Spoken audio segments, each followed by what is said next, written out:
में। मुझे बड़ा मन कर रहा है कि मैं नानू के घर जाऊं।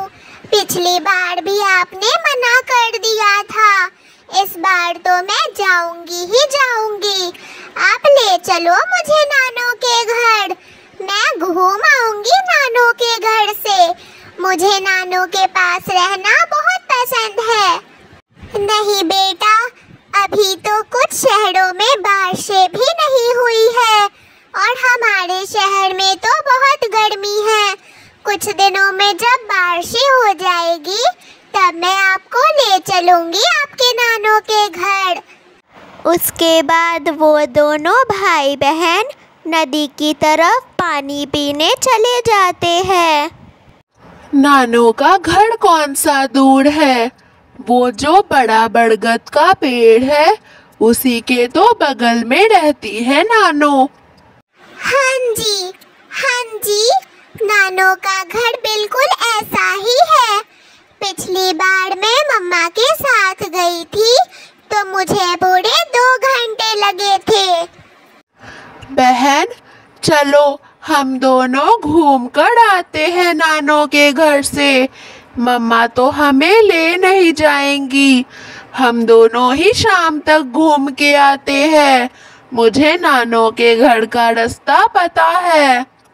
पर भाई, आपको तो पता है ना, मम्मा ने हमें कहीं भी जाने से सख्त मना किया है और नानू का घर तो बहुत दूर है, हम नहीं जा पाएंगे भाई। और फिर मम्मा परेशान हो गई तो? गुड़िया दीदी प्लीज चले मेरे साथ।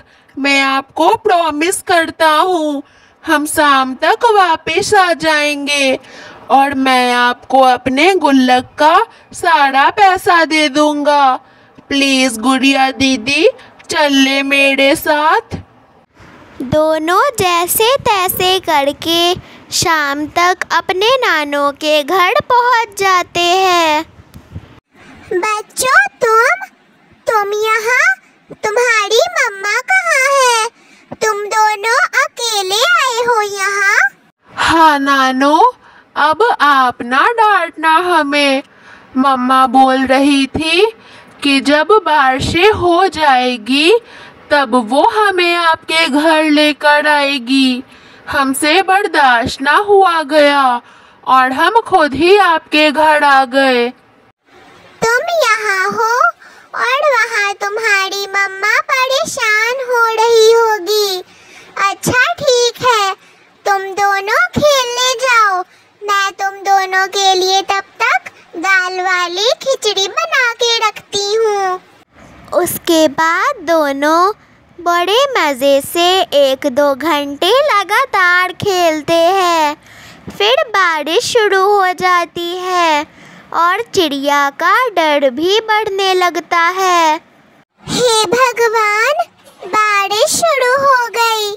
मैंने इन दोनों को नदी पर पानी पीने भेजा था और ये दोनों अभी तक वापस नहीं आए। ये दोनों बहुत लापरवाह हो रहे हैं। उसके बाद चिड़िया इतनी भारी बारिश में नदी के पास जाती है। मैं समझ गई। इतनी आधी रात में वे लोग कहाँ गए होंगे। मेरी ही गलती है, मैं उनको नानी के घर नहीं पहुँचा कर आई। वो पक्का अपने नानू के घर गए हैं। मतलब मुझे माँ के घर जाना होगा अभी। कम से कम तसल्ली के लिए एक बार पूछ लूं।